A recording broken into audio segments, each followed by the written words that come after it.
تو ہمیں یاد رکھنا چاہیے کہ جب حضرت عمر رضی اللہ تعالیٰ عنہ کے زمانے میں سن 15 ہجری میں فلسطین کو فتح کیا گیا، جس میں سب سے بڑا کارنامہ حضرت ابو عبیدہ ابن الجراح رضی اللہ تعالیٰ عنہ کا تھا، اور حضرت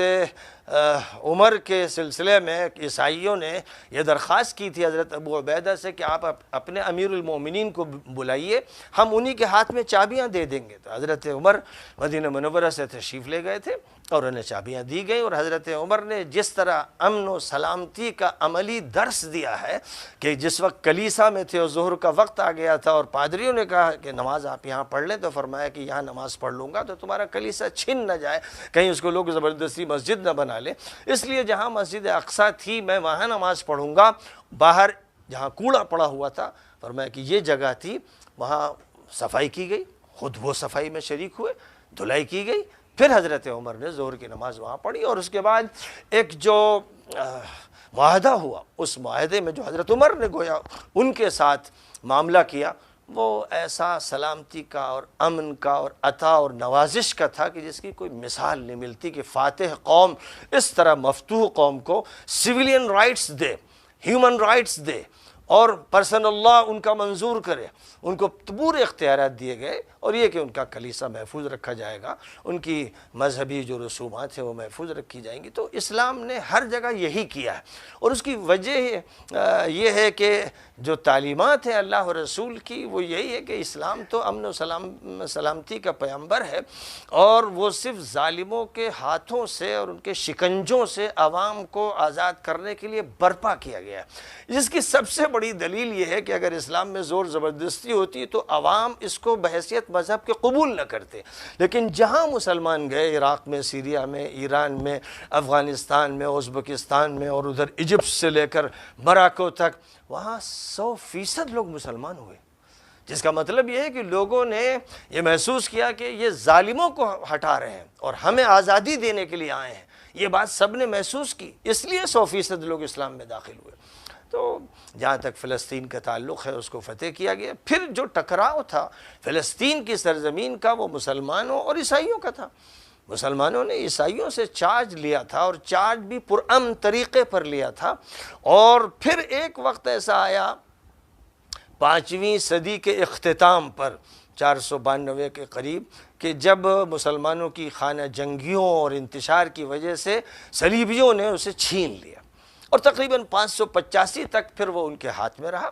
اور اس کے بعد پھر مسلمانوں نے یعنی صلاح الدین ایوبی کی قیادت میں بیت المقدس کو واپس لیا۔ تو یہ مسلمانوں کو اللہ کی طرف سے عطا کردہ سرمایہ ہے، اور سورۃ الاسراء کی پہلی آیت میں سبحان الذی اسریٰ بعبدہ لیلا من المسجد الحرام الی المسجد الاقصی الذی بارکنا حولہ لنریہ من آیاتنا میں بات یہ واضح فرما دی گئی ہے کہ آخری نبی کی عالمی قیادت کے لیے اللہ تعالیٰ نے یہ فیصلہ فرمایا کہ مسجد حرام سے مسجد اقصی لے جایا جائے، پھر پوری دنیا میں جتنے بھی انبیاء برپا ہوئے ہیں سب کی امامت کر کے یہ ثابت کر دیا جائے کہ محمد امام الانبیاء ہیں اور سید المرسلین ہیں صلی اللہ علیہ وسلم۔ یہ ایک واقعہ ہے۔ یہودیوں سے مسلمانوں کی کوئی لڑائی نہیں ہوئی، مسلمانوں نے ہمیشہ یہودیوں کو پناہ دی ہے، اسپین میں انہوں نے پناہ دی ہے، ٹرکی میں انہوں نے پناہ دی ہے، تمام ملکوں میں ان کو پناہ دی ہے۔ نبی پاک علیہ السلام نے مدینہ منورہ میں پناہ دی، حقوق دیے، ہر طرح کی راحت فراہم کی، اور یہ شرط تھی کہ غداری نہ کریں۔ جب غداری کی بنو قینقاع نے تو ان کو نکالا گیا، جب غداری کی بنو نذیر نے تو ان کو نکالا گیا، جب غداری کی بنو قریظہ نے تو ان کو سزا دی گئی، اور تورات کے مطابق سزا دی گئی۔ باقی ٹسل مسلمانوں اور یہودیوں کی نہیں تھی، ٹسل تو عیسائیوں اور یہودیوں کی رہی، اور اتنی بھیانک رہی ہے کہ قرآن پاک میں تو بہت اجمالی حوالے ہیں، لیکن اگر آپ یورپین لٹریچر دیکھیں اور ہسٹری دیکھیں تو آپ دیکھیں گے ایسی بھیانک جنگیں عیسائیوں اور یہودیوں میں ہوئی ہیں کہ آگ کے الاؤ جلا جلا کر کبھی یہودیوں نے عیسائیوں کو پھینکا، کبھی عیسائیوں نے یہودیوں کو پھینکا، ہاتھ پیر کاٹے، خون کی ندیاں بہا دی گئیں، یہ وہ کرتے رہے۔ اور حضرت عیسیٰ سے پہلے بخت نصر نے جو عراق کا حاکم تھا 585 قبل مسیح میں جو حملہ کیا تھا، اس زمانے میں اس نے یہودیوں کے تتر بتر کر دیا، اور جو مسجد تھی اسے توڑ دیا، تورات کے سارے نسخے جلا دیے۔ ایک یہ واقعہ پیش آیا تھا جو بڑا واقعہ ہے۔ دوسرا واقعہ سن 70 عیسوی میں پیش آیا جب ٹائٹس نے عیسائیوں کا پارٹ لیتے ہوئے یہودیوں کو مارا، بری طرح مارا، یعنی قتل عام کیا گیا۔ یہ دو بڑے واقعات ہیں۔ اس کے بعد پورے یورپ کی تاریخ پڑھیے تو ہر ملک سے، جو یورپ میں ممالک ہیں ان میں سے ہر ملک سے قتل عام یہودیوں کا کر کے نکالا گیا ہے۔ آخری مثال ہٹلر کی ہے جرمنی میں، جس نے ان کو بڑی تعداد میں مارا۔ مسلمانوں نے ہمیشہ ان کے ساتھ جو معاملہ کیا، رحم دلی کا کیا، ہمدردی کا کیا، انسانی حقوق کو ملحوظ رکھا، اور بالخصوص اسپین سے جو لوگ نکالے گئے اور وہ ترکی میں آ کر آباد ہو گئے تو ترکی حکومت نے ان کو تحفظ عطا کیا۔ اب کیسی عجیب بات ہے، کتنے غدار، کیسے بدعہد، کیسے خائن ہیں۔ اور کیوں نہ ہوں جب حضرت موسیٰ کو انہوں نے ستایا اور بچڑے کی پوجا کی، اور حضرت موسیٰ نے فرمایا کہ اللہ کا حکم ہے کہ جو بھی شریک تھے اس بچڑے کی پوجا میں انہیں ذبح کر دیا جائے۔ تورات کہتی اور تلمود کہتی کہ 3000 یہودیوں کو حضرت موسیٰ نے انہی کے بھائیوں کے ذریعے ذبح کروایا جزیرہ نما سینا میں۔ یہ تاریخ ہے ان کی، اور تلمود اور تورات میں بے شمار قصے بیان کیے گئے ہیں ان پر عذاب الہی کے۔ تو ایسی قوم جس پر عذاب آتا رہا، اور قرآن صرف نہیں کہتا ہے، تورات کہتی، تلمود کہتی، اور بعد کی پوری تاریخ کہتی۔ مسلمان ان کو تحفظ دیتے رہے۔ اب ظاہر ہے کہ ان کو یہ چاہیے تھا کہ وہ مسلمانوں کی رعایت رکھتے، حق ان کا ادا کرتے، کسی فلسطینی کو نہ چھیڑتے، ناجائز جگہ پر نہ آتے، لیکن وہ بڑا منحوس تھا برطانیہ کا وزیر خارجہ بلفور اور ادھر روس کا لینن، جنہوں نے یہ طے کیا کہ ہم یہودیوں کو فلسطین میں آباد کریں گے۔ ارے تم ہوتے کون ہو؟ تمہیں کس نے یہ اختیار دیا؟ تم 1 انچ زمین کے مالک نہیں فلسطین کے، تو تم کسی غیر کو لا کر فلسطینیوں کو نکال کر ان کا قتل عام کر کے کیسے بسا دو گے؟ لیکن برطانیہ کے جرائم سے بھری تاریخ سے ہم ہندوستانی خوب واقف ہیں۔ لاکھوں انسانوں کو یہاں ذبح کیا گیا ہے۔ یہی برطانوی تھے جنہوں نے 50,000 علماء کو دلی سے مراد آباد تک ہر درخت پر سولی دے کے لٹکایا تھا، اور انہوں نے پورے بنگال کو تباہ کیا تھا، وہاں لوٹا تھا۔ تو یہ جو قومیں ہیں، یورپین قومیں جن میں سر فہرست برطانیہ، یہ قائم ہوئی ہیں انسانی لاشوں پر،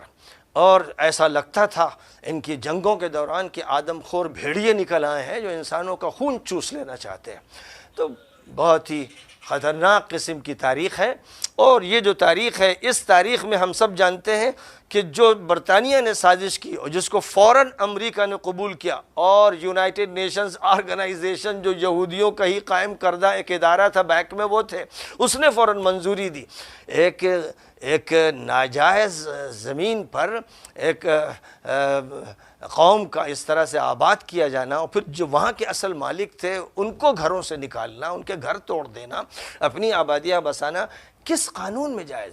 UN کا چارٹر ایک دھوکہ ہے، ایک فراڈ ہے۔ اس کے پیچھے کچھ غنڈے اور بدماش ہیں جن کو ویٹو پاور دی گئی ہے۔ ویٹو پاور کا مطلب ہر حق جو انسان کو دیا گیا ہو، عورت کو دیا گیا ہو، کسی بچے کو دیا گیا ہو، اس کو چھیننے والے غنڈے ویٹو پاور رکھنے والے ملک کہلاتے ہیں۔ امریکہ نے کتنی مرتبہ ویٹو پاور استعمال کر کے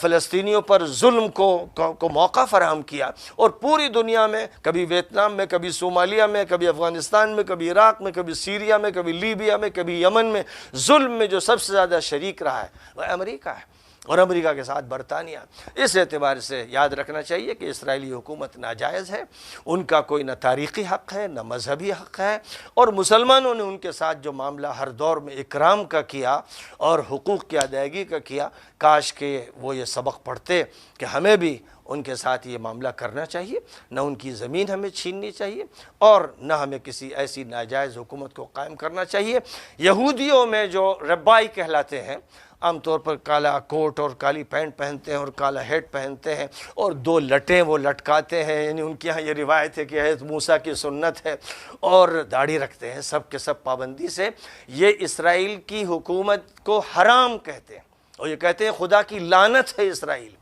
اور جب تک کہ ان کے نزدیک، جب تک کہ مسیح نہ آ جائیں، ان کے مسیح نہ آ جائیں، اس وقت تک حکومت کا قیام حرام قرار دیا گیا ہے تورات میں اور تلمود میں۔ اس لیے یہ زائنسٹ ہیں، یہ بدماش و مجرم اور خبیث لوگ ہیں، وہ یہودی کہتے ہیں، جو امریکہ میں ہیں، برطانیہ میں ہیں، خود اسرائیل میں ہیں، وہ احتجاج کرتے ہیں، یعنی فلسطینیوں کے ساتھ کھڑے ہو جاتے ہیں۔ تو حق بالکل واضح ہے اور ایک ناحق حکومت قائم ہے، اور پھر جو جرائم اس کے ہیں، جس طرح وہ ظلم کرتے ہیں اور عمارتوں کو اور ان کی چھتوں کو وہاں رہنے والے بچوں، بوڑھوں، عورتوں پر گرا دیتے ہیں، ظاہر ہے کہ آدم خور بھیڑیے یہ کر سکتے ہیں، بلکہ وہ بھی نہیں کر سکتے۔ یہ تو ایک ایسی خونی تاریخ ہے جس کو لکھنے کا کام صرف یہودیوں نے کیا ہے، اور اس میں UNO، امریکہ اور برطانیہ، خاص طور پر فرانس وغیرہ دیگر ممالک بھی اس میں شامل ہیں۔ اس لیے جب ان کی طرف سے انسانی حقوق کی بات کی جائے، یا حقوق نسواں کی، یا حقوق اطفال کی،